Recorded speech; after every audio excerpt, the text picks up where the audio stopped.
धर्म नहीं कोई न्यारा।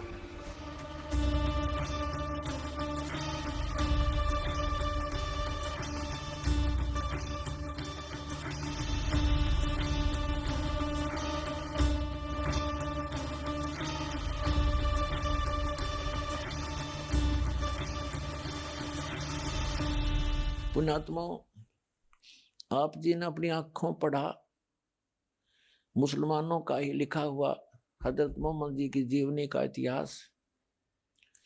3 बेटे थे, तीनों मृत्यु को प्राप्त हुए। ऐसी भक्ति करते करते ऐसी पुण्यात्मा के साथ ऐसे कहर टूटे और ये अर्ज करते हैं उस अल्लाह से जो कुरान शरीफ का ज्ञान दाता है कि हे अल्लाह सबको बरकत दे, सबके रहमत की झड़ी लगा दे। हजरत मोहम्मद के ऊपर उसने कहर की झड़ी लगा दी और अंत में मृत्यु कैसे हुई? ये भगत की मृत्यु नहीं, ये तो जनसाधारण की मृत्यु ऐसे होती है। अब पुण्यात्माओं, अब इस दास के प्रयत्न को ये ना समझना कि दास किसी की आलोचना करना चाहता है या किसी को हीन करना चाहता है या किसी के नबी पैगंबर देवता की कोई मान हानि करना चाहता है। दास ये चाहता है कि हजरत मोहम्मद 1 नंबर के पुण्यात्मा थे और ये फंस गए इस काल ब्रह्म के। इस काल ब्रह्म ने डरा धमका के इसको जो साधना बताई, 5 वक्त की नमाज, अजान जो परमात्मा को पुकारने का बंग बोलते हैं, 5 वक्त की नमाज और रोजे, ये 3 साधनाएं बताई और इनको डट कर करा करते थे वो। हजरत मोहम्मद जी जैसा ईमान अल्लाह पर कोई नहीं ला सकता। मुसलमान भाई जितना ईमान उन्होंने उस कुरान शरीफ के ज्ञान दाता को कंप्लीट गॉड मान के उन्होंने उसको उसके ऊपर ईमान लाया और उन जैसी भक्ति भी कोई नहीं कर सकता। उसके उस इतनी साधना करने के बाद हजरत मोहम्मद जी को उसकी भक्ति का क्या बेनिफिट हुआ?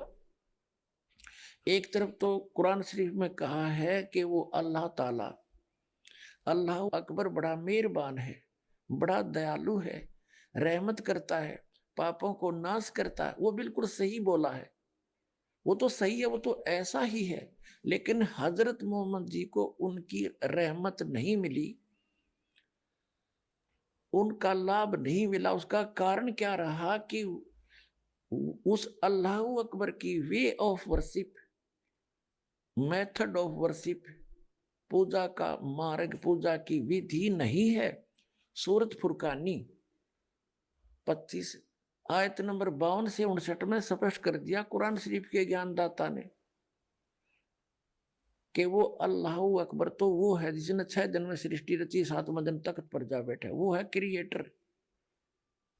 और उसकी खबर कुरान शरीफ का ज्ञानदाता नहीं जानता। वो कुरान शरीफ में नहीं है जो ज्ञान उसने बताया हजरत मोहम्मद को जबरील देवता के माध्यम से। उसने अपने सतर की विधि बताई है कि मेरे सतर की ये साधना है और इसकी साधना से पाप नाश नहीं हो सकते, जो कर्म में वही मिलेगा आपको, उसमें कोई परिवर्तन नहीं हो सकता। और यही गीता ज्ञानदाता 8वें अध्याय के 13वें श्लोक में कहता कि मेरा जो मंत्र है ओम इति एकाक्षरम ब्रह्म व्यवहारण माम अनुस्मरण ये प्रयाति तजन देहम सयाति परमाम गतिम, कि मेरे सतर का, मेरी पूजा का केवल एक ओम अक्षर है, नथिंग एल्स। इसका अंतिम सांस तक जो भक्ति करता हुआ शरीर छोड़कर जाएगा वो ब्रह्म से मिलने वाली परम गति प्राप्त होगी। और ब्रह्म से मिलने वाली परम गति कौन सी है? ब्रह्मलोक।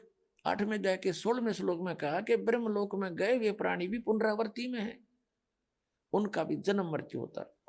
फिर गीता ज्ञानदाता ने 8वें अध्याय के 5 और 7 में तो अपने विषय की साधना बताई कि मेरी भक्ति करेगा मुझे प्राप्त होगा, ब्रह्मलोक में आ जाएगा। लेकिन जन्म मृत्यु तेरी भी रहेगी, मेरी भी रहेगी, तो शांति नहीं हो सकती। या तो आपने दुख है भाग में तो दुख भी भोगने पड़ेंगे, और सुख है तो तेरे भाग का सुख भी मिलेगा। उसके लिए ऑप्शन छोड़ दिया है कि तत्वदर्शी संतों को पूछ, मैं नहीं जानता उसकी भक्ति विधि। 17वें अध्याय के 23वें श्लोक में गीता ज्ञानदाता ने उस परम अक्षर ब्रह्म सच्चिदानंद घन ब्रह्म, ब्रह्म ने माने सच्चिदानंद घन ब्रह्म की भक्ति का संकेत किया है। और मेरी भक्ति करेगा तो ऐसे ही कष्ट भी होंगे, तेरे भाग में सुख है तो सुख भी होगा, तो ये दोनों मिलते रहेंगे। और परम शांति चाहिए तो तुझे सब पापों का नाश चाहिए तो परम अक्षर ब्रह्म की शरण में चला जा, उसके लिए तत्वदर्शी संत की खोज कर ले। तो वो तत्वदर्शी संत ये दास रामपाल दास सतलोक आश्रम पर वाला जिला है, इसार हरियाणा में भारत के अंदर है।